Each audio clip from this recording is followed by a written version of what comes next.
escuchando Tu Genio. Todos los viernes de 6 a 7 de la noche, El Palabrero, un lugar donde los cibateños y cibateñas podrán conocer lo mejor del arte colombiano y por supuesto cibateño. No se lo pierdan, aquí por Tu G10 Radio Online. Bienvenidos al Palabrero, un espacio cultural donde se reúne lo mejor de la música, la literatura, el cine y algo más. Nuestra cita es todos los viernes de 6 a 7 de la noche, aquí en Tu G10 Radio Online. Conduce Jimmy Aldana.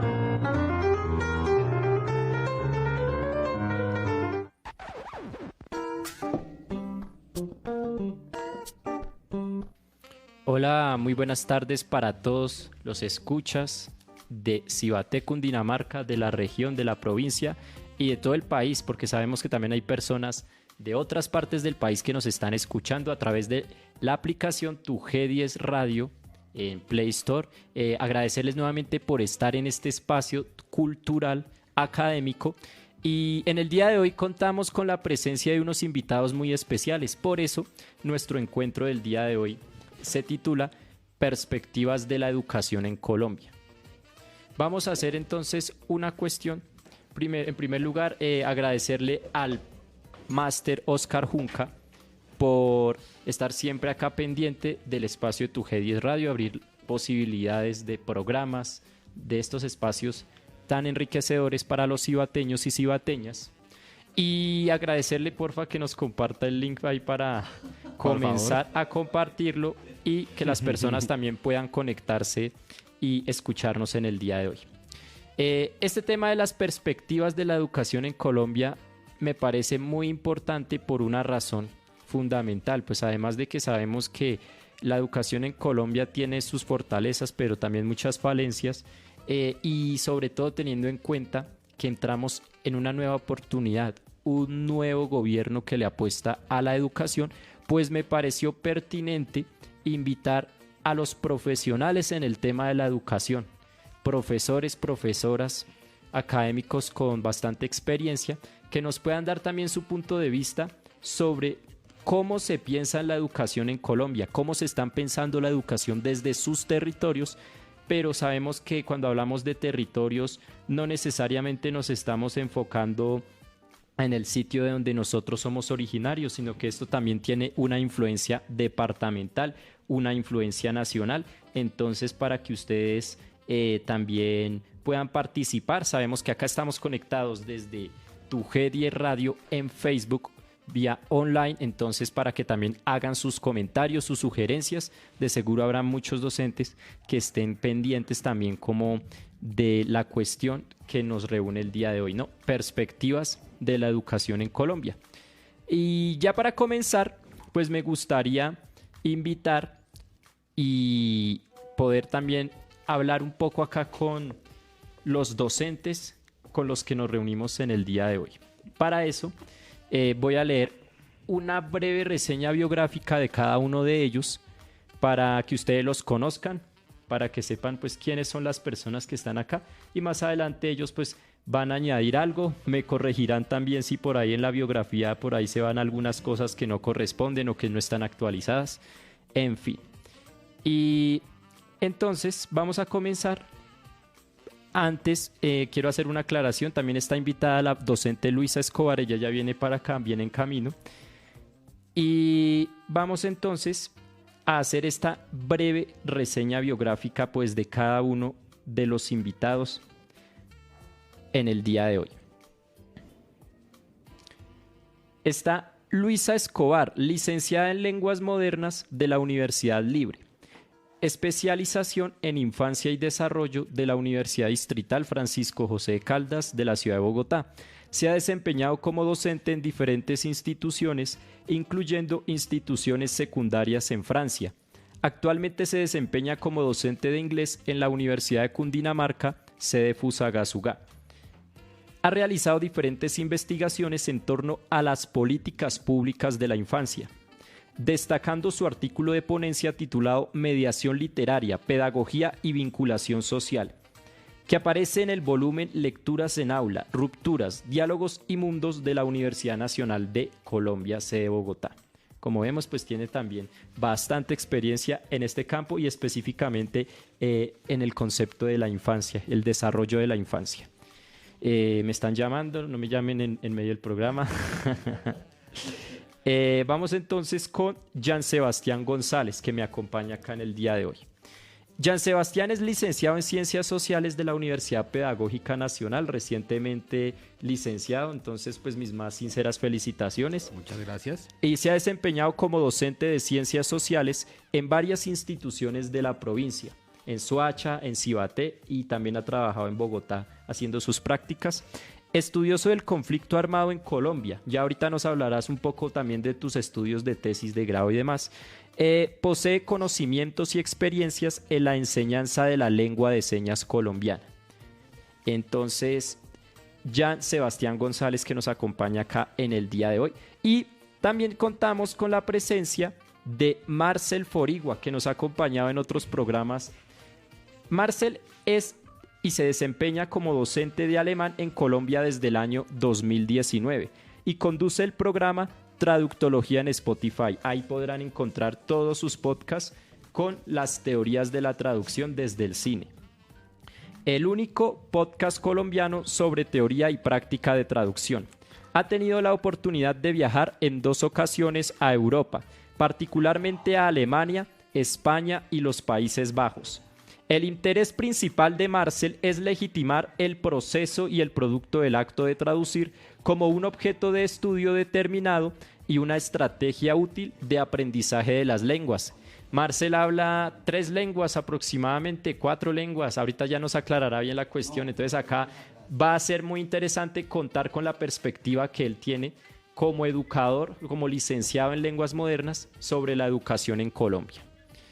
Y también contamos con la invitada especial de la Universidad del Cauca, Claudia Ruiz Paz, artista plástica de la Universidad Nacional de Colombia y magíster en artes plásticas y visuales de la misma universidad. Actualmente se encuentra cursando estudios doctorales en antropología en la Universidad del Cauca, donde también se desempeña como docente del programa de artes plásticas. Claudia ha realizado estudios complementarios en la Universidad Humboldt en Berlín, Alemania, y en la Universidad de Buenos Aires, Argentina. Sus trabajos han sido expuestos en diferentes espacios nacionales como el Museo del Banco de la República, la Universidad Nacional de Colombia y el Museo de Arte Contemporáneo de Bogotá. A nivel internacional ha expuesto en la Universidad de Humboldt de Berlín, Alemania, y en la Mansión de la Paz en Bruselas, Bélgica. Entre sus reconocimientos se encuentran la beca de creación Proyecto Tesis 2013 del Museo de Arte Contemporáneo de Bogotá y la beca nacional para laboratorios en el parqueadero de la Fundación Gilberto Alzate y el Banco de la República de Colombia. Entonces, esas son como las breves reseñas biográficas de los invitados. Ya ellos, por supuesto, pues de su viva voz nos contarán muchas más cosas sobre su quehacer académico, su quehacer personal también, que es importante. Y vamos a comenzar con un tema que me parece fundamental. La educación en Colombia ha sido pensada desde hace mucho tiempo por diferentes intelectuales, diferentes artistas, entre los cuales encontramos uno que de seguro todos conocen y que es Gabriel García Márquez. Gabriel García Márquez se ha pensado continuamente también la educación en Colombia, y por eso mismo escribió algo muy interesante sobre la educación, a partir de lo cual quiero que nosotros pues podamos charlar en el día de hoy, que es la proclama de Gabriel García Márquez sobre la educación. Y quiero leerles un fragmento de esa proclama para que todos sepamos de qué estamos hablando y hacia dónde vamos.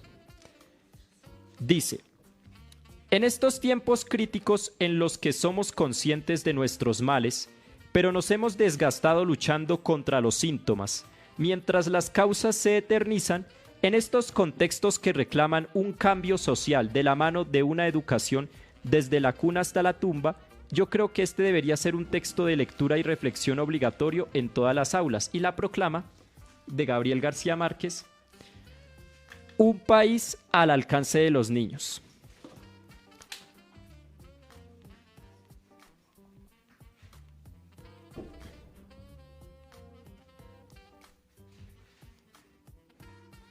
Por lo mismo, nuestra educación conformista y represiva parece concebida para que los niños se adapten a la fuerza a un país que no fue pensado para ellos, en lugar de poner el país al alcance de ellos para que lo transformen y engrandezcan. Semejante despropósito restringe la creatividad y la intuición congénitas y contraría la imaginación, la clarividencia precoz y la sabiduría del corazón. Hasta que los niños olviden lo que sin duda saben de nacimiento, que la realidad no termina donde dicen los textos, que su concepción del mundo es más acorde con la naturaleza que la de los adultos y que la vida sería más larga y feliz si cada quien pudiera trabajar en lo que le gusta y solo en eso. Esta encrucijada de destinos ha forjado una patria densa e indescifrable donde lo inverosímil es la única medida de la realidad. Nuestra insignia es la desmesura, en todo, en lo bueno y lo malo, en el amor y en el odio, en el júbilo de un triunfo y en la amargura de una derrota. Destruimos a los ídolos con la misma pasión con la que los creamos. Somos intuitivos, autodidactas, espontáneos y rápidos y trabajadores encarnizados, pero nos enloquece la sola idea del dinero fácil. Tenemos en el mismo corazón la misma cantidad de rencor político y de olvido histórico. Un éxito resonante o una derrota deportiva pueden costarnos tantos muertos como un desastre aéreo. Por la misma causa somos una sociedad sentimental en la que prima el gesto sobre la reflexión, el ímpetu sobre la razón, el calor humano sobre la desconfianza. Tenemos un amor casi irracional por la vida, pero nos matamos unos a otros por las ansias de vivir. Al autor de los crímenes más terribles lo pierde una debilidad sentimental. De otro modo, al colombiano sin corazón lo pierde el corazón. La misión de ciencia, educación y desarrollo no ha pretendido establecer una respuesta, pero ha querido diseñar una carta de navegación que tal vez ayude a encontrarla. Creemos que las condiciones están dadas como nunca para el cambio social y que la educación será su órgano maestro, una educación desde la cuna hasta la tumba, inconforme y reflexiva, que nos inspire un nuevo modo de pensar y nos incite a descubrir quiénes somos en una sociedad que se quiera más a sí misma, que aproveche al máximo nuestra creatividad inagotable y conciba una ética y tal vez una estética para nuestro afán desaforado y legítimo de superación personal. Para un país al alcance de los niños, que ese es un breve resumen de lo que nos dice Gabriel García Márquez, ¿no? Describe un poco esa idiosincrasia del colombiano, que es ingenioso a veces para el mal, pero dice también un poco eso, debemos enfocar esas energías creativas en el bien, y me parece que una buena educación, eso es lo que genera, esas estrategias para aprovechar, para canalizar toda esa energía vital, toda esa inteligencia que tienen también los colombianos, las colombianas, y podamos llevar a cabo un buen proceso. Hola Luisa, ¿cómo estás? Muy buenas tardes. Ya por acá contamos con Luisa en El Palabrero. Hola, buenas tardes a todos, a Jimmy, a los que nos están escuchando, a los que nos están acompañando en el programa. Gracias por la invitación. Bueno, vamos entonces con el primer tema, el bloque temático del día de hoy, que se titula Infancia, Educación y los retos de la educación en el nuevo milenio. Pues vamos a una pregunta que es muy repetida en los hogares, para salir de entrada de esa pregunta también, pero a la cual aún no se puede dar una contestación como satisfactoria. ¿Cómo propiciar la lectura desde la más temprana edad? ¿A qué viene esta pregunta también? Teniendo en cuenta que hoy o los niños leen poco o leen en otros formatos. Leen, por ejemplo, en el formato audiovisual, otros formatos que modifican también ese contacto del niño con la información, en este caso textos académicos, literarios. ¿Cómo generar o cómo propiciar esa lectura, Luisa? ¿Qué dirías tú desde tu experiencia docente? Bueno, pues yo creo que en las diferentes charlas que se hacen sobre este tema se habla mucho, pues que es un aspecto que debe surgir desde la familia, ¿no? Que es la familia quien propicia esos primeros hábitos de lectura y quien lleva al niño o a la niña a tener contacto con esas primeras lecturas. Con eso quiero decir, o me atrevo a decir también que esas ideas o esa idea no aluden principalmente a que papá y mamá que tengan que coger el libro y únicamente leer, sino que con el simple hecho de tener contacto, diálogo continuo con los niños, ya desde ahí se empieza a generar un proceso dialógico en el hogar que desencadena otras cosas como lo es la lectura. Si bien sabemos que las familias colombianas no se caracterizan por ser buenas lectoras, pues es un poco utópico por el momento pedir que se hagan estos ejercicios de lectura en familia, por lo cual me parecería muy importante empezar a propiciar primero la oralidad en la familia y en el hogar. Asimismo en la escuela, claro que en la escuela sí no excuso a los maestros que no leen o que no inician una clase hablando o leyendo algún texto, algún fragmento, algún poema, alguna copla. Esto es importante hacerlo y no importa cuál sea la asignatura que nosotros dictemos. Sea cual sea el área de aprendizaje, es necesario generar ese estímulo en los estudiantes y una charla, no sé, de 10, 15 minutos sobre ese texto leído, para que asimismo esto vaya acompañado de la oralidad y no se queden los niños y las niñas únicamente en el formato audiovisual, que si bien no es 100% negativo, sí merecen ellos tener acercamiento a la oralidad y a la lectura como tal. Bueno, muy importante el tema que tocas, que la oralidad, ¿no? Sobre todo que Colombia se caracteriza por ser un país pues netamente oral. Es verdad que tenemos grandes intelectuales, personas que se dedican pues al formato escrito, pero Colombia sigue caracterizándose es por eso precisamente, por el rescate de sus tradiciones, que a veces no se hace de la manera en que se debería hacer o con la misma frecuencia, ¿no?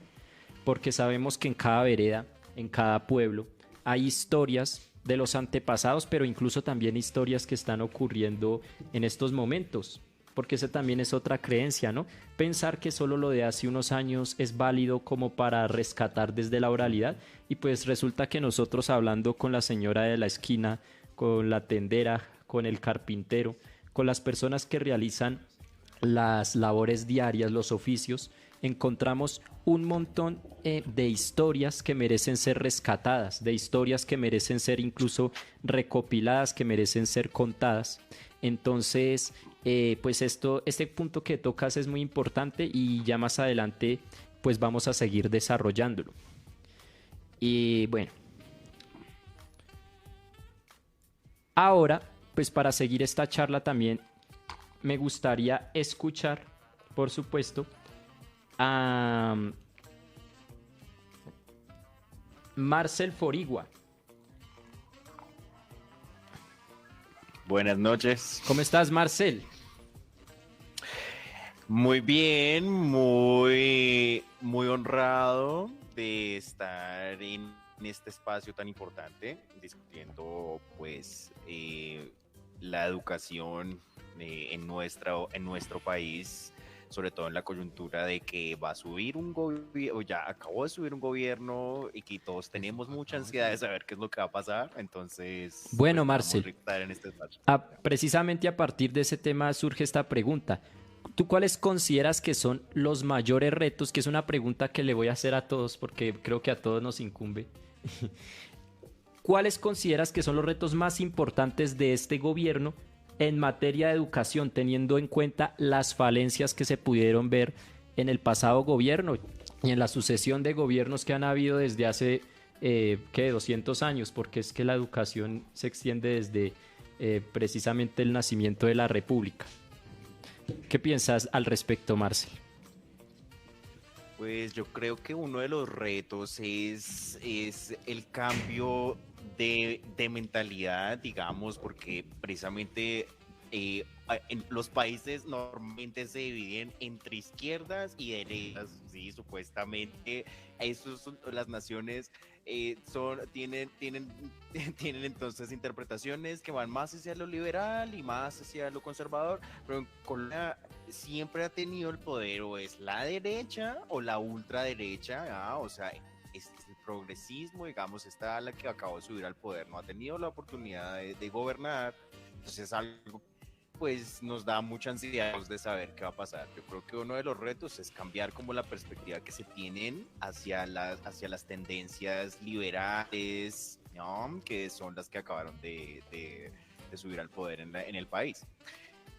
Pues eso es lo que pensaría en un primer momento, como el cambio un poco de cambiar la perspectiva. Colombia es una sociedad muy conservadora, lo digo como una persona muy liberal, yo tengo tendencias más hacia la izquierda, pero Colombia es muy conservadora. Creo que eso es un gran reto, como cambiar un poco esa mentalidad. Pues vamos a ver qué pasa en los años por venir, ¿no?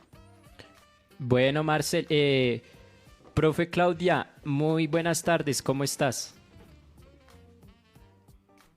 Hola Jimmy, muchísimas gracias. Bien, muy contenta de estar acá con ustedes discutiendo este tema tan bonito, ¿no? Vale, te agradeceríamos, porfa, si puedes encender tu cámara para que las personas también te puedan conocer. Acá los cibateños y cibateñas que ya se conectan en el día de hoy y que están comentando. ¿Qué opinión te merece, pues, digamos, esto que está sucediendo con la subida del nuevo gobierno, esas expectativas que se generan frente a la educación? ¿Tú cuál crees que son los mayores retos, pues, que tiene la presidencia, en este caso en cabeza del presidente Gustavo Petro, pero también un Ministerio de Cultura en cabeza de la señora Patricia Ariza, del ministro de Educación, en este caso Alejandro Gaviria? ¿Cuáles son esos retos más importantes que se vienen ahorita? Bueno, pues Jimmy, no sé, yo tengo la cámara encendida, no sé si se puede ver allá. Yo la puedo ver, ya, yo te puedo Bien, ver. ahí te estamos viendo perfectamente. Bueno, yo creo que tenemos varios retos. El primero, yo creo que es económico. Nosotros pues hemos venido pues tal gigante en este momento, pues yo creo que podrían estar alrededor de los 16.000 millones de pesos. Bueno, hay gente que habla de 4 billones, bueno, dependiendo, digamos, qué tan amplio se esté pensando la educación, ¿no? Pero entonces el reto presupuestal implica, por ejemplo, infraestructura para dar cobertura gratuita de alta calidad a todo el mundo, pues es de las banderas que tenía este gobierno y que yo creo que se puede, que es muy difícil, pero así como otros países lo han logrado en Latinoamérica, creo que nosotros también podríamos llegar a la gratuidad. Por otro lado, me parece, bueno, y acá que estamos entre profes, pues que hay que mejorar la contratación de los profes. Generalmente nosotros somos profesores contratados de planta, pues unos contratos cortos y ocasionales y no podemos acceder a hacer de planta, y eso implica que no podamos seguir estudiando, que tengamos precariedad laboral, que tengamos que tener otros trabajos para pues, poder subsistir el resto del tiempo que no estamos contratados. Entonces, creería que tampoco tenemos, digamos, como una dignidad laboral, en tanto que no son bien pagos, no son bien remunerados, que trabajar muchísimo, que si queremos escalafonarnos, pues tenemos que dejar de lado otras cosas pues para seguir estudiando.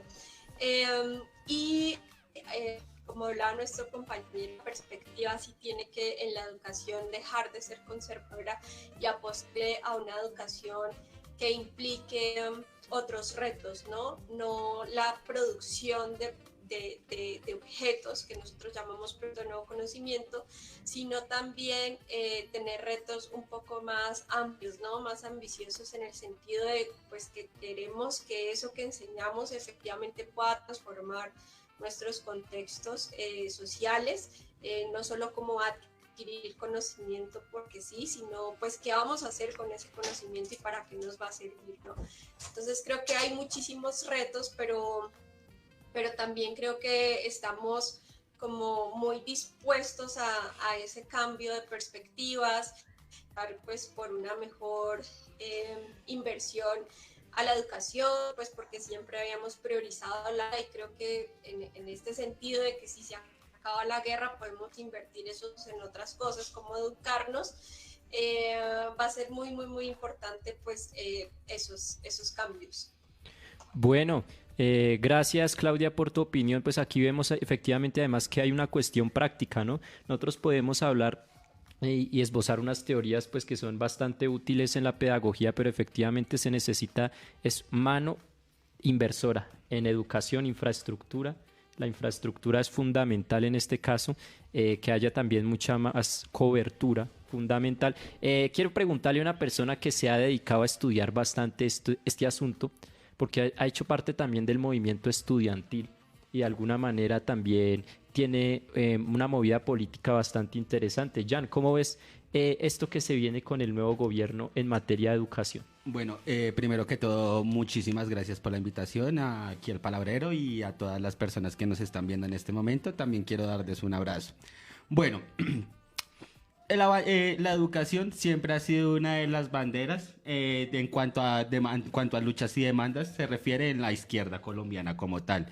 Hemos visto que aquí, si comparamos con otros países de América Latina, la inversión en educación aquí es bastante baja.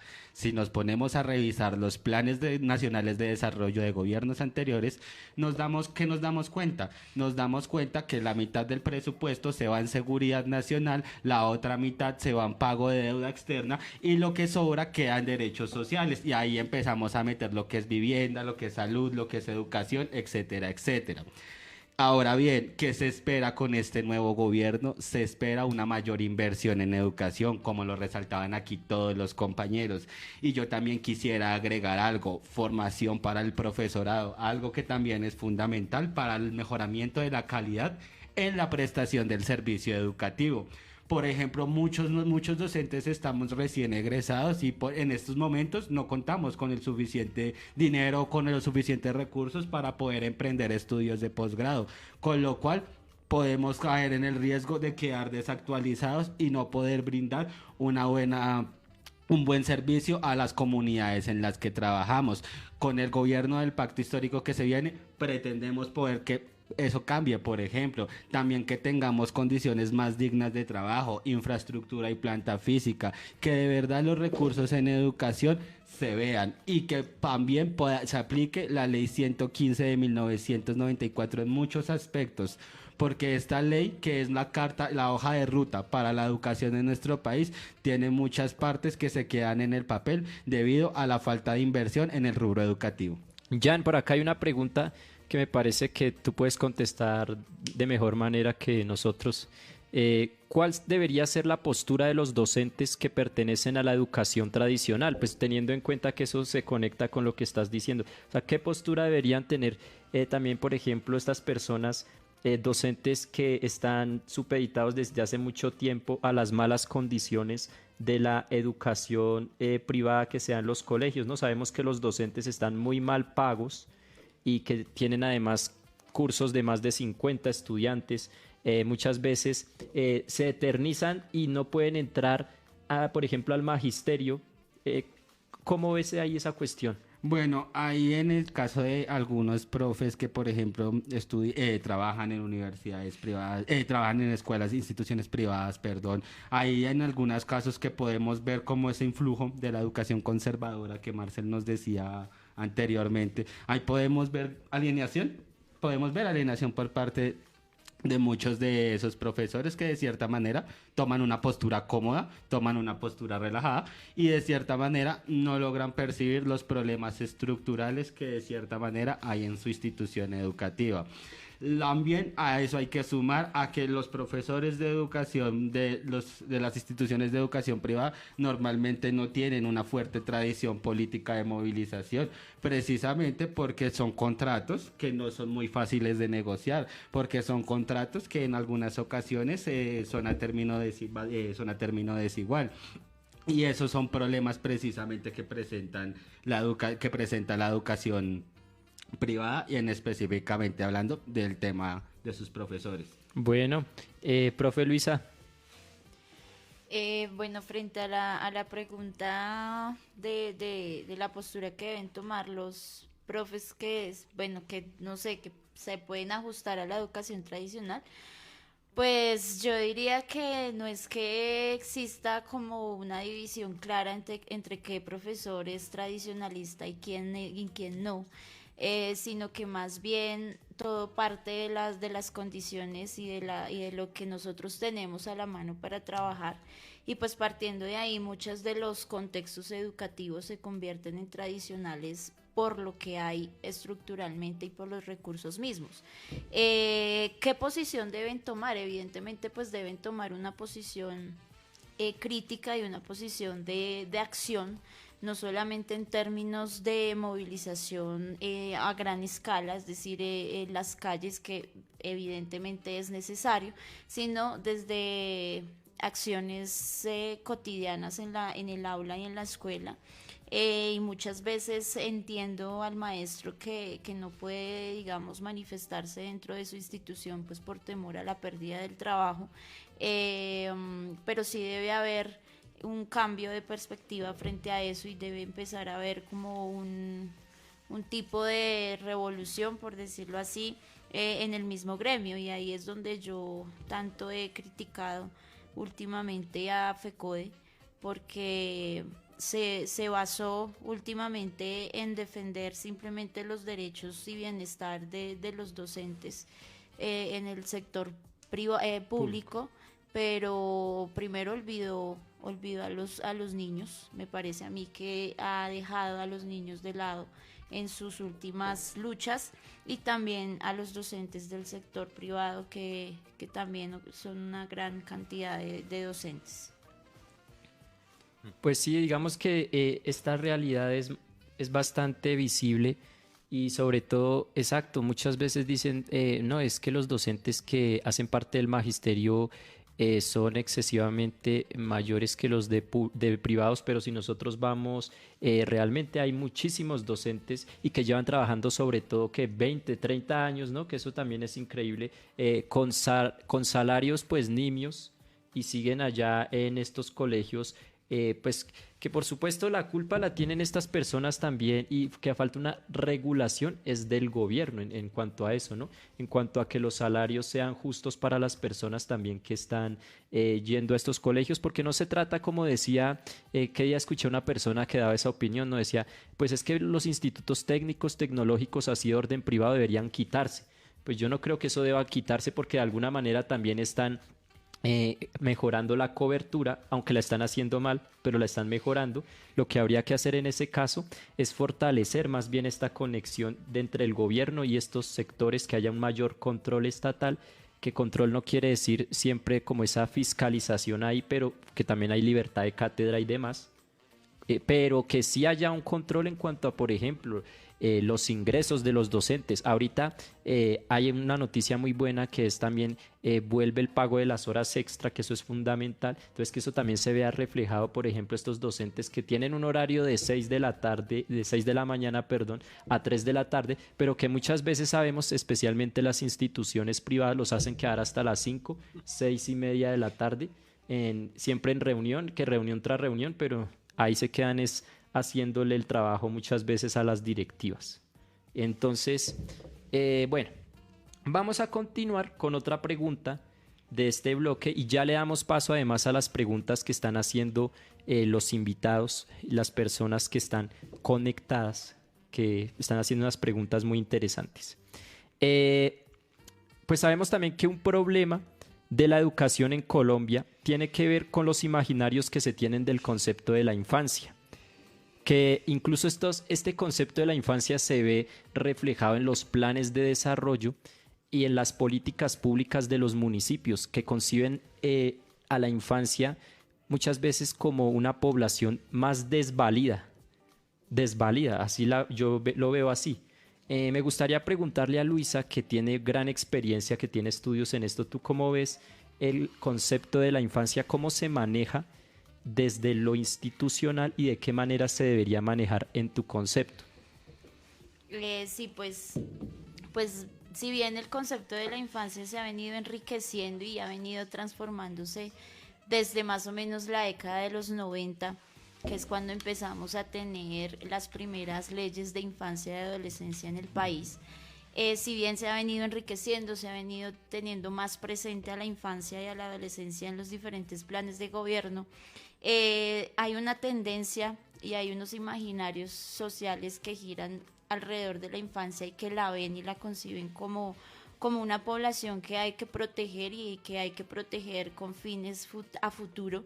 Hay que proteger porque es el adulto del futuro y son las personas que de una u otra manera van a enriquecer al país o a la sociedad en un futuro, y no se les concibe como un presente. Es decir, la infancia para las políticas públicas, y no solamente aquí en el municipio, que es en la cual es marcadísima esa tendencia proteccionista que se tiene de la infancia, no solamente la ve como futuro, sino también como una instrumentalización, y también como unos seres a los que únicamente hay que hacer felices. Y la felicidad no es únicamente la recreación y el juego, sino que eso es una de las tantas cosas que el ser humano en sus primeros años necesita.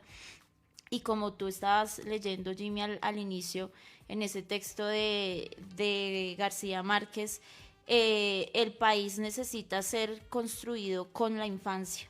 No para el adulto futuro, sino debe tenerse en cuenta todos esos planes de gobierno y esas políticas públicas deben construirse con la infancia.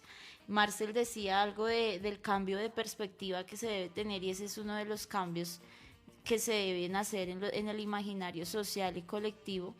Y debemos dejar de llamarnos los guardianes de la infancia como si fuéramos superhéroes que tienen que salvar a los niños pobrecitos, sino más bien como los adultos que están de la mano de la infancia y de los primeros de estas personas que son seres humanos, son ciudadanos, y como ciudadanos merecen tener una voz. Si bien se deben tener conocimientos y se deben tener estrategias para que ellos expresen sus ideas, y se deben saber interpretar y se deben saber leer, que esa es la labor de los docentes y también de las personas que se dedican a la primera infancia.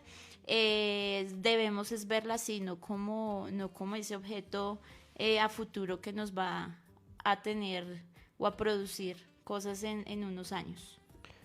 Bueno, acá vemos el concepto que maneja pues la especialista en infancia y desarrollo, Luisa, acerca del concepto de la infancia, cómo se debe manejar desde las políticas de desarrollo. Ojalá pues las personas que están encargadas, los secretarios de educación, jefaturas de educación, atiendan también pues a este llamado, porque se hace en el buen sentido, ¿no? Desde las personas que saben y tienen conocimiento sobre el asunto. Una pregunta que me parece importante hacerle a Claudia. Sabemos que tú trabajas actualmente en la Universidad del Cauca. Tú eres artista plástica, pero también te gusta la escritura, otras manifestaciones artísticas. ¿Qué herramientas, Claudia, nosotros podemos enseñar como docentes y promover en los niños y jóvenes colombianos para transformar los territorios? Es decir, estas herramientas desde el arte, desde la pedagogía, pero desde los territorios mismos. ¿Cómo tú ves la cuestión, Claudia? Bueno, yo creo que tendríamos que evidentemente pararnos en otro lugar, y creo que estoy muy de acuerdo con la compañera que no deberíamos pensar a los jóvenes, a las niñas y niñas como unos objetos sin agencia, ¿no? Como unas cosas que nosotros vamos a moldear pues a nuestro gusto, sino que estamos acompañando procesos de formación de personas que sienten, que piensan, que tienen distintas emociones, se conmueven por distintas cosas. En este sentido, a mí me parece que el arte desde el colegio debe centrarse en la posibilidad de generar afectos y conexiones con eso que nosotros, en los lugares que nosotros estamos, en los lugares que nosotros habitamos, entender qué es lo que hacemos, por qué lo hacemos y de qué manera pues eso que hacemos puede transformar los lugares que habitamos. Con esto me refiero a que realmente nosotros pues no estamos entendiendo los contextos en los que nosotros educamos, sino que creemos que como que cualquier conocimiento se puede aplicar a cualquier lugar, y no entendemos que nuestras prácticas siempre están situadas en unos lugares concretos que además se encarnan, ¿no?, en unos cuerpos concretos. Y yo creo que, por ejemplo, bueno, en mi caso, que estoy en el Cauca, debemos justamente aprovechar esas riquezas que tenemos con los materiales, con las mal llamadas artesanías. Yo no estoy de acuerdo pues como que esas producciones creativas se llamen así o folclóricas, sino que deberíamos empezar a relacionarnos afectivamente y creativamente con esas herramientas. Entonces, como para resumir esto, me parece que súper central es que nosotros no podemos jerarquizar los conocimientos, que nosotros no podemos decir como lo más importante es matemáticas y ciencias, bueno, no sé qué, y después como materias de relleno vamos a dejar las artes, la literatura, la historia, la geografía, las ciencias sociales, la literatura, sino que por el contrario, en un tejido de conocimientos nosotros podamos entender la complejidad del mundo. Creo que esas jerarquizaciones no pueden seguir existiendo porque por eso mismo, digamos, salen muy buenos matemáticos, pero no conocemos nada de historia, no conocemos nada de política y entonces nos dejamos meter un poco de cuentos y en palabras de Márquez, o que nos emocionamos con todo, pero nuestra capacidad de tener pensamiento crítico, de racionalizar, de poner, digamos, un cuestionamiento, digamos, sensible y racional a eso que estamos pensando, como que no sé, cualquier partido de fútbol o cualquier cosa hace que obnubilemos nuestro pensamiento crítico.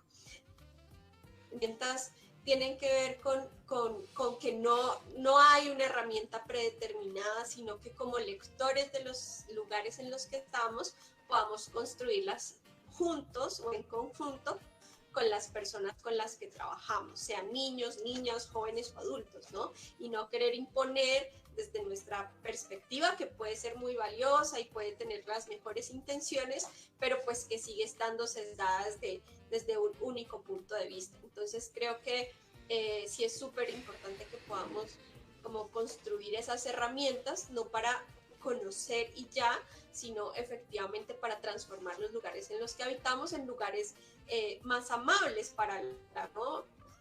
Que el conocimiento sirva pues para cuidar la vida, para cuidar el agua, para cuidar lo que comemos, nuestros alimentos, para cuidar la vida de otros seres, de otros animales, y creo que en esa función de poder cuidar la vida y de crear la vida es que debemos enfocar como nuestros esfuerzos. Bueno, pues muy bonito y muy importante, me parece que es central esto que dices con respecto a una educación integradora, una educación que sea completa, ¿no? Porque pues yo veo ahora que tú mencionabas esto de que hay como especificidades en la educación, pero no hay esa integración. Me haces acordar, por ejemplo, de un texto que leí hace un tiempo de José Ortega y Gasset, La rebelión de las masas.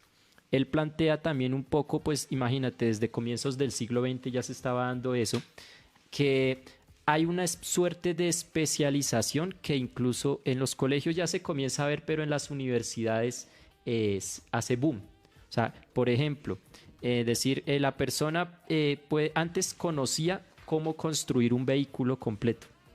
Ahorita está la persona que pone los tornillitos, la que sabe del motor, la que sabe del chasis, o sea, como una clasificación, pero que entonces lo que hace es denigrar un poco el conocimiento, ¿no? Porque dice, listo, tenemos por ejemplo a grandes químicos o tenemos por ejemplo grandes físicos que fueron en última los que generaron la desintegración del uranio y esto para la creación de la bomba atómica, pero que no tienen conocimientos, por ejemplo, en las ciencias sociales.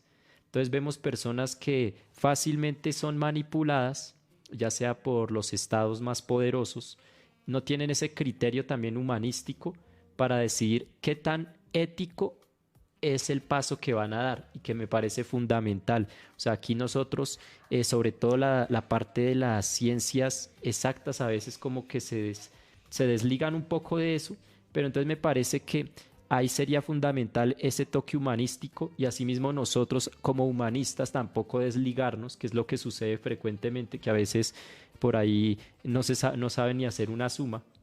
Entonces es como generar esa educación integradora, ¿no? Que nosotros también veamos la ciencia no como algo necesariamente violento contra la naturaleza, bien lo decías tú, Claudia, sino que al contrario pueda ser una posibilidad de conocimiento de la naturaleza, ¿no? Que nosotros desde lo humanístico podamos conocer, pero qué maravilloso sería además tener estos conocimientos en botánica, por ejemplo, ya que hablamos tanto del conocimiento integrador, ya que hablamos tanto de que hay que cuidar la naturaleza en Colombia, pues sería fundamental. No sé si ahorita hay cátedras así, pero que todos conozcamos la botánica, también conozcamos las riquezas de nuestro territorio independiente mejor dicho, de la ciencia o la disciplina a la cual nos dediquemos. Sí, Luisa. Sí, yo iba a decir que sí, esa jerarquización que nombra Claudia es muy, muy latente en los colegios porque, pues como ella bien lo dijo, los espacios que se dejan para este tipo de asignaturas como el arte o las ciencias sociales, el mismo español. Tenemos colegios en los que privados que tienen clases de 8 horas y de esas 8 horas solo ven 2 horas a la semana, por ejemplo, español, y si le dedican, no sé, 8 horas a la lengua extranjera, pensando que de esa manera van a tener un colegio más competitivo. Entonces creo yo que esa jerarquización del conocimiento parte de esa misma concepción netamente pues económica de la escuela y creo yo que una manera de intentar mermar eso es invitando también o abriendo espacios desde nuestras asignaturas a esa curiosidad de los niños y también de los jóvenes en caso de que se esté en otro espacio, una curiosidad por diferentes cosas, unas ganas por acercarse a diferentes escenarios, y yo sé que los niños y los jóvenes son muy, muy receptivos a esas invitaciones, ellos las reciben bien, siempre y cuando nosotros sepamos dar esa oportunidad en nuestras aulas. Antes de darle el paso al compañero Jan, Claudia, ¿ibas a añadir algo? Que vemos, creo que tienes ahí la mano levantada.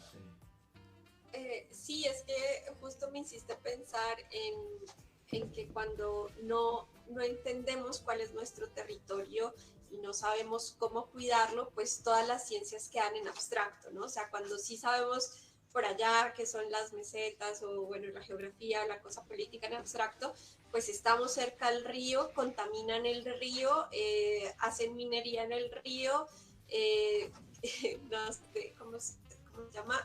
Hacen otro cauce al río para poder sacar el carbón que está bajo el río y no nos pasa nada, ¿no? Como que no nos preocupamos por nada, no entendemos qué está pasando pues en nuestros territorios. Entonces creo que para ponerlo digamos como tangiblemente, es que si conocemos eso, en dónde estamos parados, pues no dejamos que, no sé, contaminen el río, que nos saquen para hacer minería en el río, que nos saquen de los territorios para, no sé, sembrar cosas desde monocultivos hasta, no sé, coca o lo que sea, ¿no? Entonces creo que estar como integrando todo el tiempo nuestro hacer en el lugar que convivimos, pues, sin abstraerlo tanto, sería una de las claves.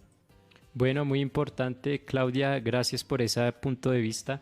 O sea, a partir del conocimiento concreto también podemos desarrollar conciencia social, o yo lo veo también así como un breve resumen que hago ahí. Marcel Forigua, que hace rato que Marcel no nos habla, quién sabe si se fue. No, mentiras. ¿Estás ahí, Marcel? No, aquí... Conecta la cámara, sí, conecta la cámara. Muy escuchando atentamente. Sí, creo que tengo un problema con la cámara. O sea, yo la tengo activada, pero por alguna razón no sé. Se te desactiva. ¿Ustedes me pueden ver? Perfecto, sí. Sí, Bueno, sí, Marcel, ahí está bien ya. Llevando ya esto, vamos a pasar al segundo bloque, que es el de educación, paz y reconciliación. Teniendo en cuenta pues la nueva iniciativa del gobierno, que creo que está en cabeza de esta institución llamada Educapaz, con la cartilla de la Comisión de la Verdad, ¿cuál es la importancia de enseñar el contenido del informe final de la Comisión de la Verdad a los estudiantes colombianos? ¿Cuáles son los retos que aparecen en el camino? Entonces, Marcel Forigua. Sí, pues estaba leyendo las noticias, entonces efectivamente empiezan a aparecer, pues empieza a haber cierta resistencia por parte de los colegios, de algunos sectores, para poder usar el material del informe con los estudiantes y enseñarlo. Bueno, o sea, entonces pues lo primero que uno hace es preguntarse, bueno, ¿qué es lo que pasa? ¿Por qué? ¿Cuál es el problema con enseñarle a los alumnos el contenido pues de los resultados del informe? Yo creo que es el mito griego de la cara de la medusa. Es exactamente eso, es no ver el horror de las cosas y uno no quiere ver eso. No mire, no se petrifica. Así pues uno va a quedar vuelto, no queda como una piedra de ver el horror de lo que pasó. Claro, uno entiende que a mucha parte de la sociedad colombiana le cueste eso muchísimo, es algo que se puede entender. Sin embargo, ese es uno de los retos que tiene manejar ese material con los estudiantes. Pues mucha gente, bueno, hay gente que está diciendo que eso es adoctrinar a los estudiantes, por ejemplo. Pues tendríamos que entonces ponernos a leer bien todo el documento, a ver en qué punto se está adoctrinando la gente. Pues estas son cosas que se empiezan a decir. Exacto, preguntarse, bueno, ¿por qué genera tanto conflicto el asunto? Por otro lado, pues sí, la importancia radica en que necesitamos conocer la verdad de lo que pasó en todo el conflicto. De todas maneras, el conflicto no es que haya terminado, hay regiones que siguen pues con una serie de las cuales no estamos enterados, ciudades, siguen muchas cosas. Y bueno, en fin, tenemos que saber la historia del territorio, es lo que todos comentaron, que es importante conocer pues el territorio, saber en dónde estamos, porque si no, pues exacto, todo se vuelven abstracciones y las personas no se ven como personas, sino como objetos que van a ir a producir alguna cosa en el sistema económico en el cual todos partamos. Es evidente, pero pues no solamente somos sujetos que participan de un sistema económico. Entonces, pues bueno, eso creo que son los retos. Me parece importante reivindicar el concepto de verdad en una época en la que la verdad le parece a la gente que no es nada y que cualquier cosa puede ser la verdad. No tenemos que estar de acuerdo en que hay una verdad, de qué es lo que pasa, y todos tenemos que estar de acuerdo en lo mismo. Así pensemos, así tengamos tendencias hacia un lado o hacia otro, tenemos que estar de acuerdo en un concepto de verdad. Entonces esa sería la importancia. Bueno, Marcel, vamos a darle un saludo cordial a Andrés Suárez, que hace el servicio social acá en tu G10 Radio y que está además en sintonía. Y vamos a saludar también a las personas que están conectándose a esta hora de la noche. Seba Roballo dice: maestros Jimmy, Jan, Luisa, muy buenas tardes. Un exalumno acá de los profesores, alumno todavía, porque está acá también haciendo pues acto de presencia, aprendiendo de los profes ahí. María Isabel desde Popayán, un saludo cordial para María Isabel, que nos acompañó hace unos días. Ella vino con la minga indígena, vinieron acá al acto pues del nuevo gobierno, de posesión del presidente Petro, y tuvimos la oportunidad de verla acá en Cibate. Ojalá pueda volver en diciembre. Brian Vuelvas dice: buenas noches, saludos a todos los profesores de la educación popular. Muchas gracias a Brian, que siempre está muy pendiente. El profe Luis Forero, saludos, el profe que siempre hace también educación popular de resistencia, ahí siempre presente. ¿Quién más está por acá? Beto Roldán, un saludo cordial. Ayer estuvieron haciendo un programa muy bacano del rock con el maestro Hugo Bejarano. Cada 15 días se está haciendo ese programa, entonces para que se conecten también. Hay una pregunta para los profes Jan y Luisa, dice Seba Roballo. Ya ahorita vamos con las otras preguntas. ¿Cuáles son los principios que se deben establecer para mejorar la educación en las instituciones partiendo desde el cambio de gobierno? Bueno, para contestar esa pregunta, tenemos que tener en cuenta precisamente los factores que encierran a la educación como tal, que es calidad, cobertura, accesibilidad y permanencia, ¿no? Esos 4 factores son los que se deben garantizar para que el servicio educativo como tal pueda ser prestado de una adecuada manera, independientemente si es en un espacio público o si es en un espacio de educación privada. Esos 4 factores. Entonces, teniendo en cuenta que esos 4 factores son los que potencian como tal lo que es la educación, el gobierno debe entrar a trabajar en aumentar como tal, como mencionábamos anteriormente, la inversión y los recursos, porque para poder transformar vidas, para poder transformar sociedades, para poder para poder hacer una verdadera transformación, los recursos son necesarios. Los niños tenemos que asumirlos como sujetos políticos y el hecho de que ellos no voten no quieren decir que ellos no sean ciudadanos y que ellos no tengan derecho a una parte de la inversión nacional en cuanto a su educación se refiere. Por eso la invitación es al nuevo Ministerio de Educación a que se pongan las pilas en esos 4 aspectos. El país necesita una inversión mucho más grande y un aumento en el presupuesto en el rubro educativo, tanto en educación formal como no formal, como en educación superior también, teniendo en cuenta que son 2 marcos normativos que la regulan y por ese mismo lado es lo que tenemos por decir en cuanto a esas mejoras en la educación en las instituciones, obviamente teniendo en cuenta las prioridades del gobierno nuevo en cuanto a la educación. Y si hacemos el comparativo con gobiernos anteriores, en donde veíamos que la inversión en educación era muy baja o prácticamente nula. Y en cambio la inversión en la guerra sí es bastante amplia. exactamente, exponencialmente alta. Profe Luisa.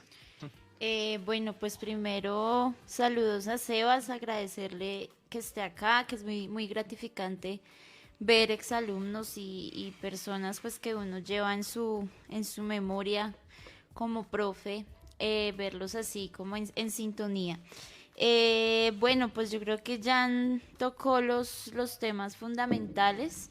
Yo le añadiría a eso pues también que hay una labor por parte de nosotros los profesores y también es una invitación por ser un poco más disciplinados en la medida en que si necesitamos calidad educativa, pues la calidad de la cátedra y del docente también se debe ver reflejada en las aulas de clase y esto lo digo porque si bien las condiciones laborales muchas veces no son buenas, también hay profesores que no se hacen como merecedores del título de docente, sino tienen una perspectiva de la educación muy buena y que no contribuye como al progreso mismo de la educación. Entonces eso también es una falencia y es que tenemos profesores porque no tienen nada más que hacer. Entonces sí se necesita compromiso por parte de los docentes, se necesita compromiso por parte de las secretarías de educación, porque muchas veces las secretarías de educación se limitan a la burocracia, al papeleo, a las cifras y no nos centramos en la verdadera veeduría, porque esa es la labor de una Secretaría de Educación o de una Jefatura de Educación, es ser veedores de los procesos educativos que se están llevando en el municipio. Y he visto casos en los que es totalmente ausente esa veeduría, a menos que la ciudadanía toque las puertas. Entonces esa es una de las necesidades ahorita, que si bien el gobierno debe invertir y debe dar todas esas condiciones, también se necesita el trabajo de la mano de los docentes y de las jefaturas de educación. Bueno, vamos a hacer, a ver, por aquí hay una pregunta antes de irnos con un temita y con el maestro, pero estamos nuevamente aquí en el Palabrero. Entonces la pregunta de las TIC para la profe Claudia y luego Marcel Forigua.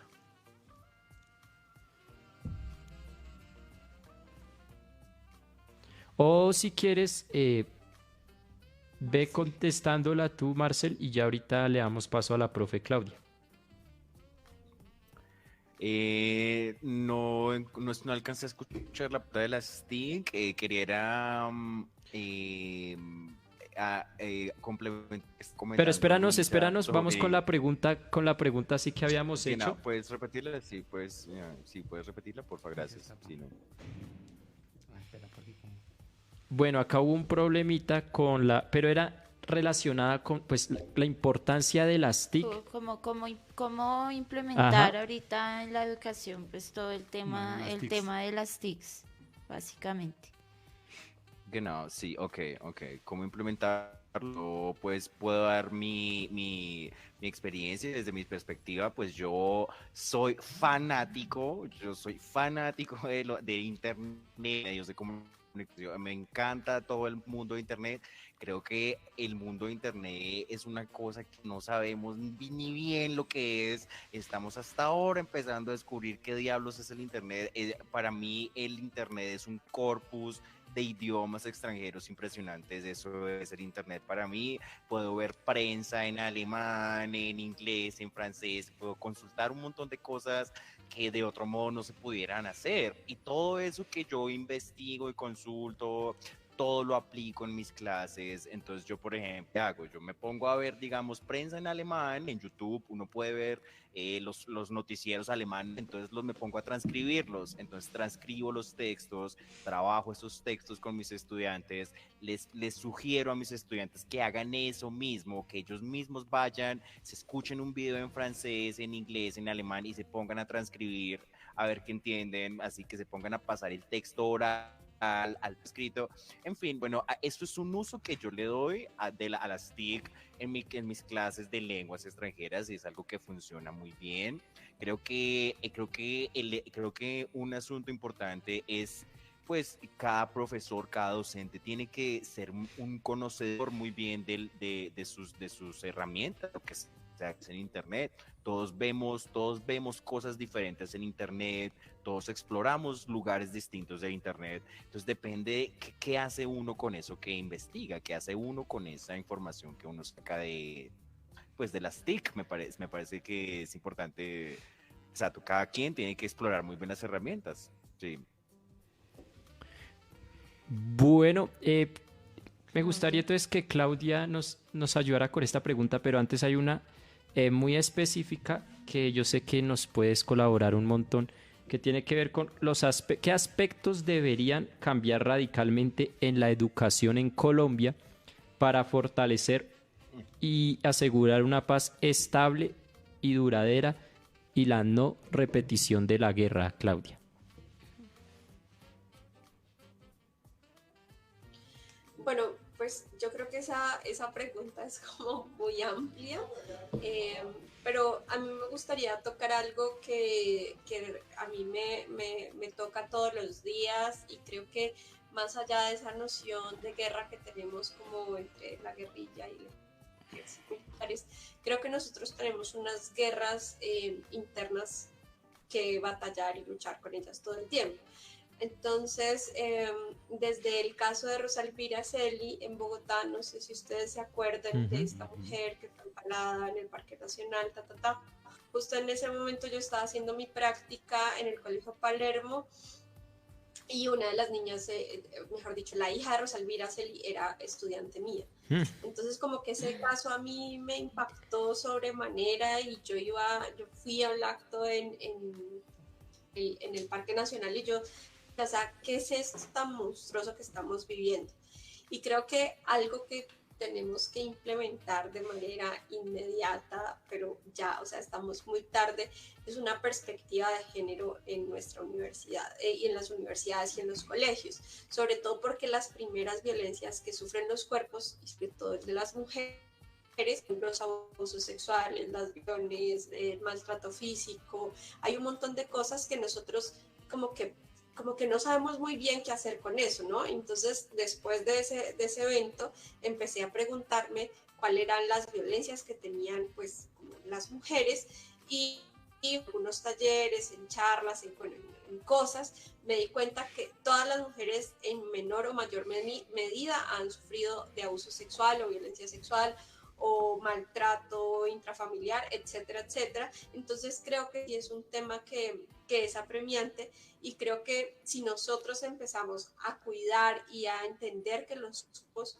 no son objetos, sino cuerpos de personas que sienten y que son vivos, y como que esto parecía obvio, pero parece que no lo es, porque los cuerpos los pican, los empalan, o sea, como que juegan fútbol con la cabeza de la gente. Entonces eso es porque hay una concepción de la vida que está totalmente errada.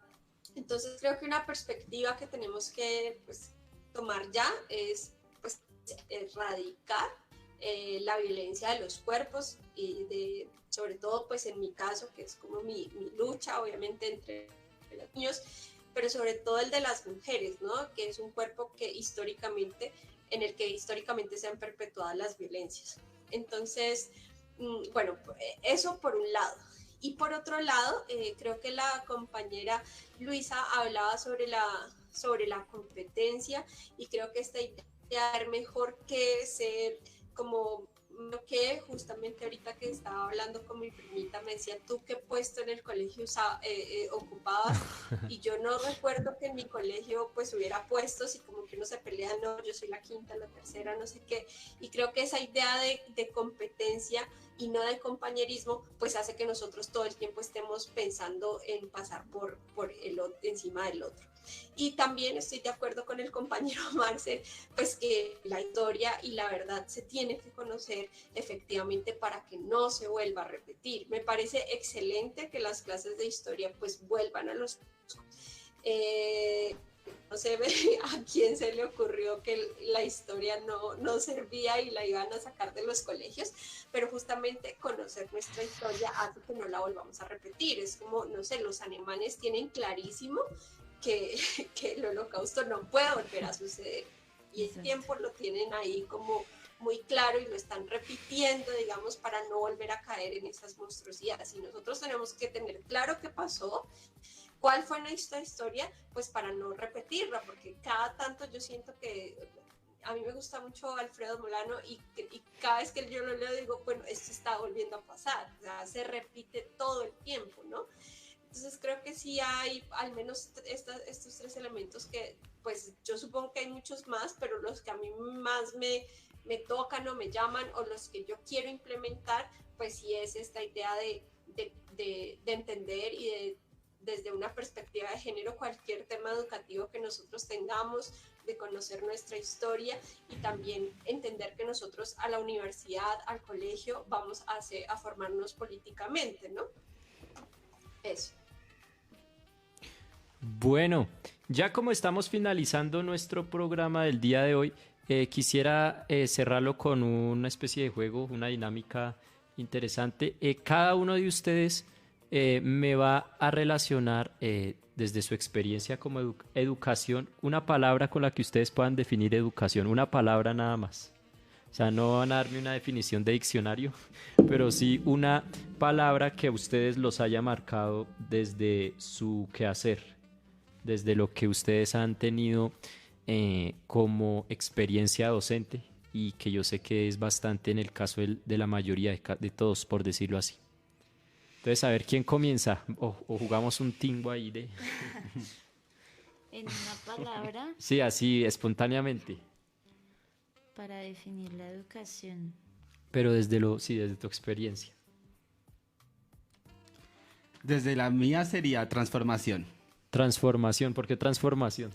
Bueno, primero que todo porque un discurso que aprendí mucho en la universidad y que de cierta manera he intentado llevar a la práctica en mi quehacer docente es precisamente de que una vez uno cierra la puerta de su salón, el aula de clase se convierte en su espacio.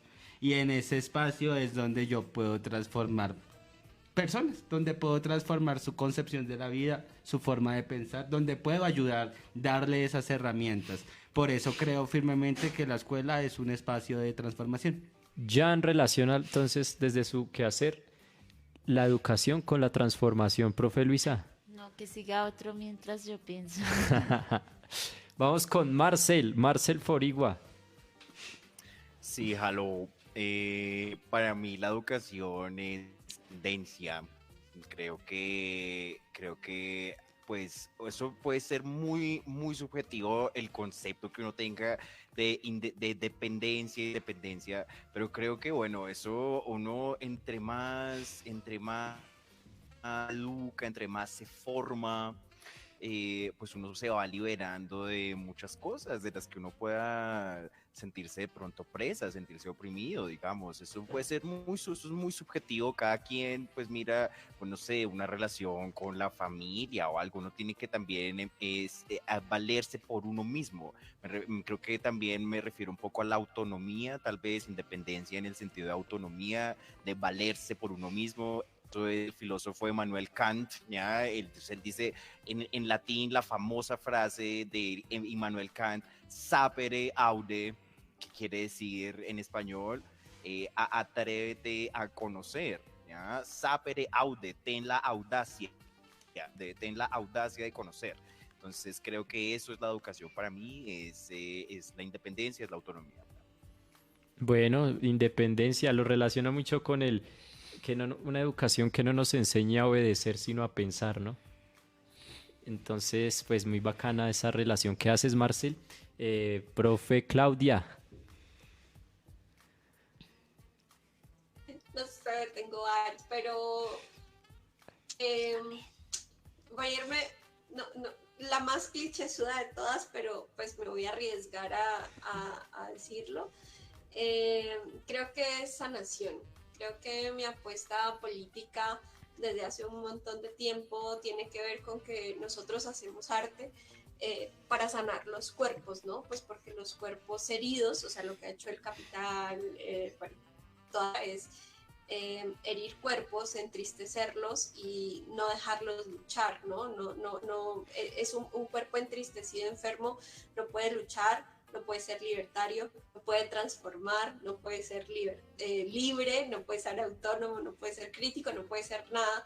Entonces creo que estos espacios de educación nos ayudan a reconciliarnos, a entendernos, a conocer justamente pues cosas de nosotros mismos y desde las demás personas.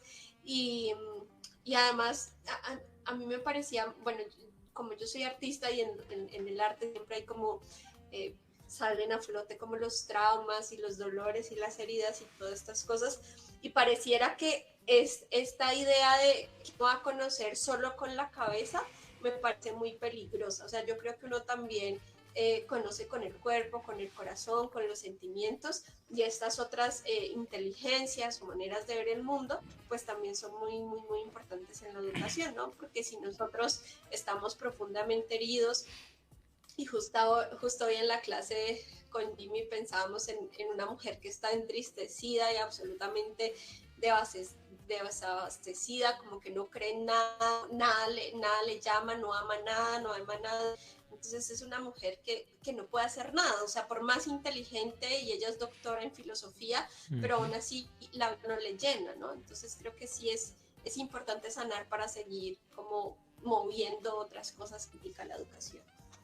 Bueno, Claudia, de verdad, muchas gracias por haber estado aquí con nosotros, por darnos pues tus siempre precisas opiniones. Y bueno, del texto que habla Claudia, ese se llama Las buenas gentes, de la autora estadounidense Flannery O'Connor. Se la recomiendo al 100. Estuvimos hoy pues en la clase en la clase de escritura creativa, y fue muy bacano pues poder conocer como la perspectiva de una mujer de los años 50 en el sur de los Estados Unidos, cómo describe su sociedad, cómo describe al desamparado, cómo describe también a la mujer que era sumamente violentada. Pero no, o sea, ya no les digo más porque ustedes pueden leerlo. Léanse a Flannery O'Connor. A ver, ¿quién me falta por acá? Creo que antes de ir con Luisa, Ana Cecilia Paz, felicitaciones al Palabrero por estos espacios de temas tan importantes del gobierno en cuanto a la educación de nuestros niños, niñas y jóvenes. Muchas gracias, Ana, por estar conectada. Shiryu de la Rovere, al compañero José allá en Popayán, Cauca, que nos pregunta: ¿cómo creen que será el proceso educativo de las Fuerzas Armadas, de las que se ha hablado en el proyecto del gobierno actual? Me parece que esa pregunta va acá para el compañero Jan, que tiene, además, Jan prestó servicio militar, conoce muy bien la cuestión. Bueno, lo primero que tenemos que tener muy presente es que no se puede negar que existen y van a existir tensiones por este tema entre el poder civil y entre el alto mando militar. Eso es algo que hay que tener en cuenta. ¿Por qué? Porque lo que se propone básicamente es un cambio de doctrina. Si nos ponemos a mirar, el Ejército Nacional y las Fuerzas Armadas en general en Colombia siguen rigiéndose bajo las doctrinas de la seguridad nacional de la década de los 70 y de los 80. Muchas veces a la población civil el ejército la concibe como un enemigo interno al que hay que acabar y hay que neutralizar. Por lo tanto, ¿cuál debe ser la estrategia para hacer este cambio de doctrina como tal? Primero que todo, debe ser una educación que esté más enfocada y más orientada hacia el respeto hacia los derechos humanos. ¿Por qué? Porque vemos muy poco interés por parte de las Fuerzas Armadas en realmente pelear con los protocolos establecidos. No olvidemos también que hasta para la guerra hay una serie de protocolos y hay una serie de mandatos para poder combatir. Y eso en Colombia es muy difuso.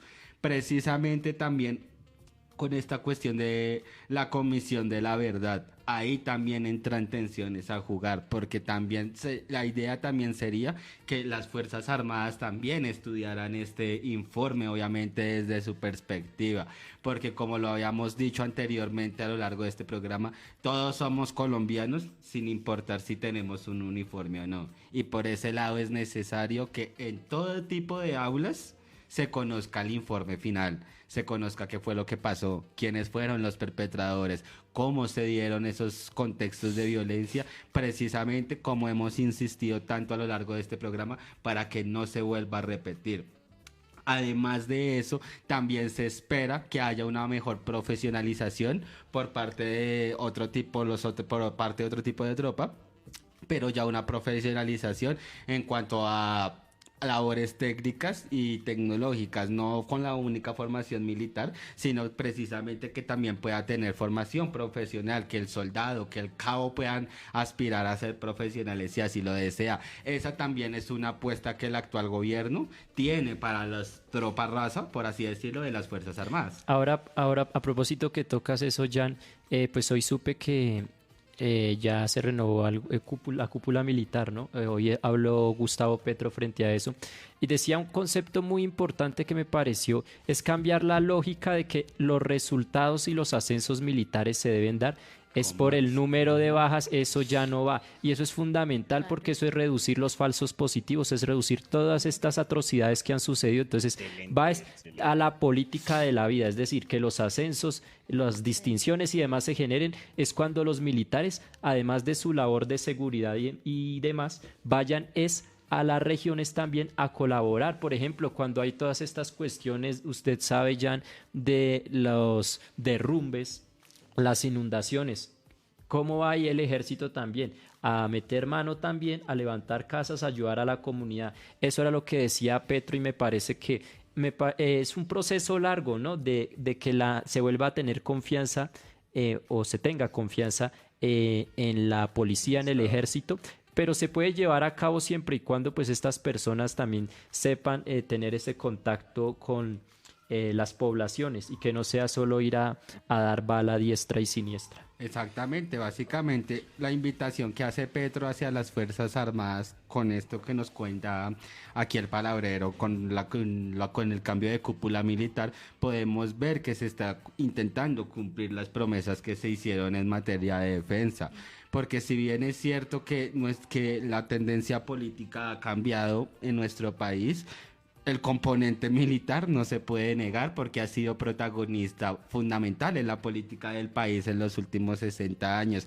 Pueda que no muy activamente como en las dictaduras del Cono Sur, pero el poder militar sí ha estado muy presente en los círculos internos del poder. Por ese lado también vemos con muy buena intención y vemos con muy buen agrado estos cambios positivos que se están dando dentro de las Fuerzas Armadas.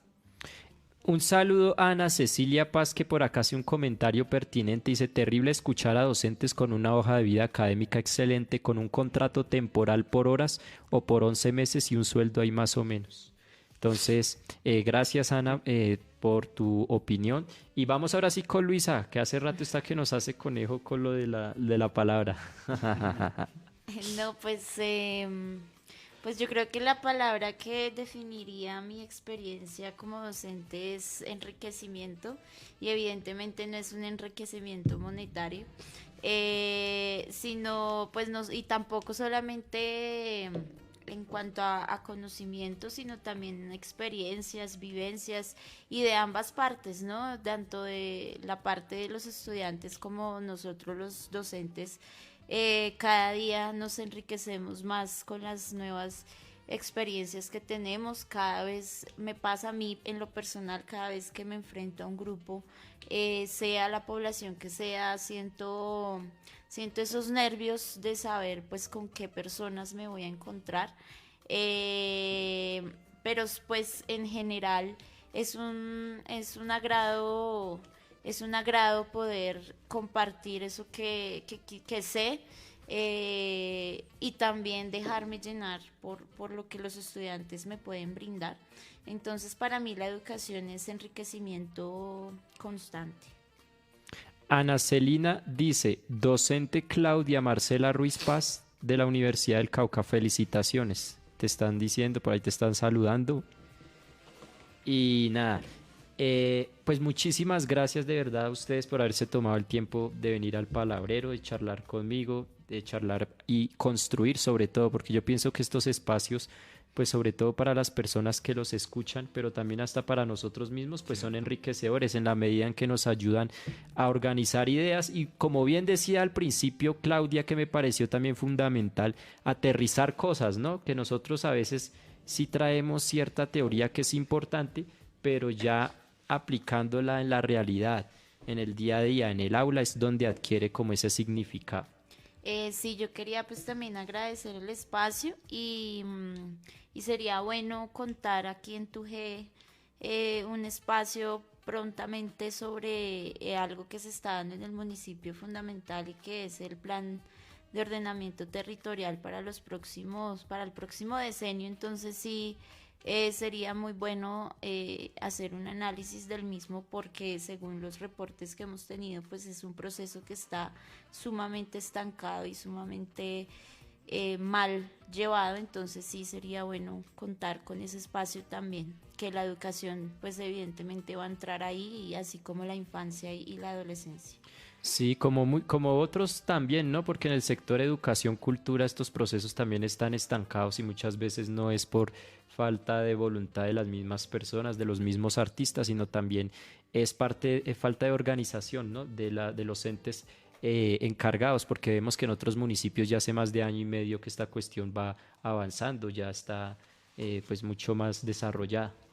Bueno, yo también quiero agradecer bastante el espacio aquí con el compañero Oscar Junca, acá con nuestro palabrero. Gracias por la invitación, un espacio verdaderamente enriquecedor.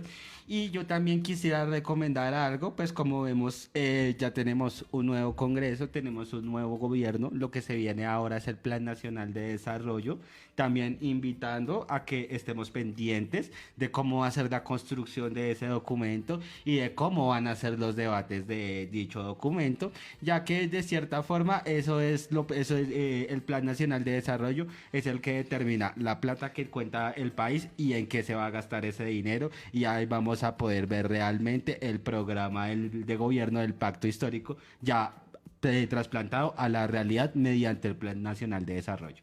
Bueno, pendientes entonces de esto que nos plantean los compañeros, pendientes de estar pues así solicitando, así como se hizo también con Duque hace 4 años, recién se comenzó su gobierno a marchar, y esto, en este caso, pues a solicitar muy respetuosamente, pero también pues que se salde la deuda histórica que se tiene con la educación, que esta deuda ahí está en veremos, entonces estaremos muy pendientes a ver qué decide este nuevo gobierno también frente a eso. Marcel y Claudia, algo para finalizar, algo que quieran decirle al público cibateño, al público que los está escuchando. Pues sí, de nuevo agradecer la oportunidad de estar en los micrófonos del Palabrero. Es muy importante fomentar la creación cultural, así que invitamos a toda la gente que nos está escuchando en Cíbate, en Bogotá, en toda Colombia, a que sigan al Palabrero, que sigan pendiente de la coyuntura nacional. Porque como decía al principio, pues creo que todos tenemos muchísima ansiedad, queremos saber el futuro, ya queremos saber qué es lo que va a pasar con el gobierno. Entonces, pues la invitación a estar pendiente de los asuntos de la nación. Un saludo especial también a Cristian Acuña, que por acá nos saluda en los comentarios. Gracias, Cristian, por escucharnos. Y Claudia, ¿algo por añadir, por decir? Sí, pues creo que esta relación de educación política es súper importante. Creo que nosotros como actores y educadores y estudiantes también tenemos que estar muy pendiente de toda la coyuntura política que estamos viviendo y ser muy críticos también con nuestro nuevo gobierno. Así, pues, por lo menos yo soy petrista y digamos como que estoy muy contenta de tener un nuevo gobierno, pero también así creo que debemos ser muy críticos y no creo que ellos van a gobernar solo. Nosotros también tenemos la obligación de construir pues país y política haciendo parte de los debates, de las construcciones de los documentos, de asistir a las marchas, bueno, de un montón de cosas que están pasando, porque nosotros también pues somos gobierno, ¿no? De hecho, ahorita vi la convocatoria que hace el gobierno para que pues personas con formación de posgrados pues también hagan parte del gobierno, y yo creo que eso es muy importante, ¿no? Porque no podemos quedarnos solo con que ganó el nuevo gobierno y no hacer nada más. Creo que tenemos que hacer la construcción de las políticas públicas y estar como muy activos en ese sentido. Exactamente, muchísimas gracias. Un saludo a Sandra Paz, dice felicitaciones por estos excelentes espacios y a todos ustedes porque el cambio en muchos aspectos está en mano de los jóvenes. Lo que dice Sandra, un poco corroborando también ahí lo que comentaba la compañera Claudia hace un momento. Fundamental esa participación entonces de todos nosotros, y ojalá que eso que están haciendo a propósito de darle la oportunidad a las personas que tienen doctorado para participar en el gobierno, se generen más convocatorias, en este caso, como bien decía el compañero Jan, ya sea para decir los que terminaron su pregrado también, cursos de maestría, ¿por qué no? Sí, que no se olviden de nosotros. Claro, o sea, que sea para todas las esferas, y estas convocatorias así públicas por mérito, me parece que son las que van a beneficiar y van a motivar a todas las personas también, porque hay mucho talento. Yo sé que hay muchísimo talento que está por ahí en la casa sin mucho que hacer, ya sea porque la misma tónica genera inseguridades, ¿no? El mismo contexto. Esperemos que esto traiga alegría a las personas y sepan pues que ese talento puede ser explotado. Eso sería fundamental, explotado en el buen sentido, ¿no? No en el sentido de los colegios negreros, sino. Sí, eso es verdad. Entonces, muchísimas gracias a todos los... Y a Francia para hablar de estos temas. Entonces, muchísimas gracias de verdad por haber estado aquí con nosotros. El maestro Oscar Junca, que está siempre pendiente, y Andrés Suárez del Servicio Social, que es el máster ahí también, el de las máquinas, el que siempre está pendiente aquí de que todo salga a las mil maravillas. Y nos veremos dentro de 15 días con nuevos invitados, con nuevas perspectivas sobre diferentes temas acá en El Palabrero por tu G10 Radio. Que pasen una buena noche. Chao, chao. Gracias, hasta luego. Gracias, hasta luego. Chao, juiciosos, lean mucho, adiós.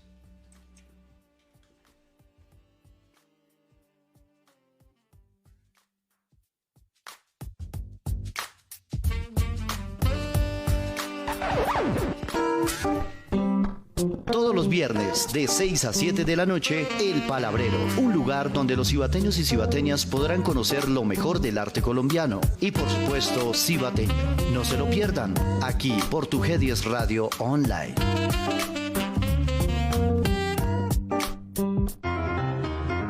Bienvenidos al Palabrero, un espacio cultural donde se reúne lo mejor de la música, la literatura, el cine y algo más. Nuestra cita es Willkommen, bienvenue, welcome, fremde, étranger, stranger.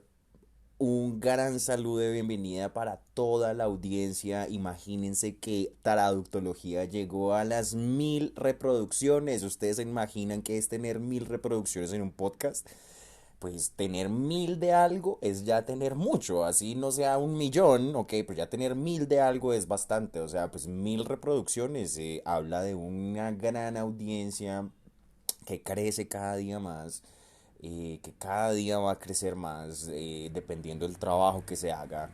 Así que agradecimientos, muchísimas gracias, todo el agradecimiento a la gente que me sigue, a la gente que me apoya, a la gente que escucha mis podcast, mis conferencias, mis investigaciones, mis diatribas. Una vez me dijeron que eran peroratas, lo que ustedes quieran, en fin.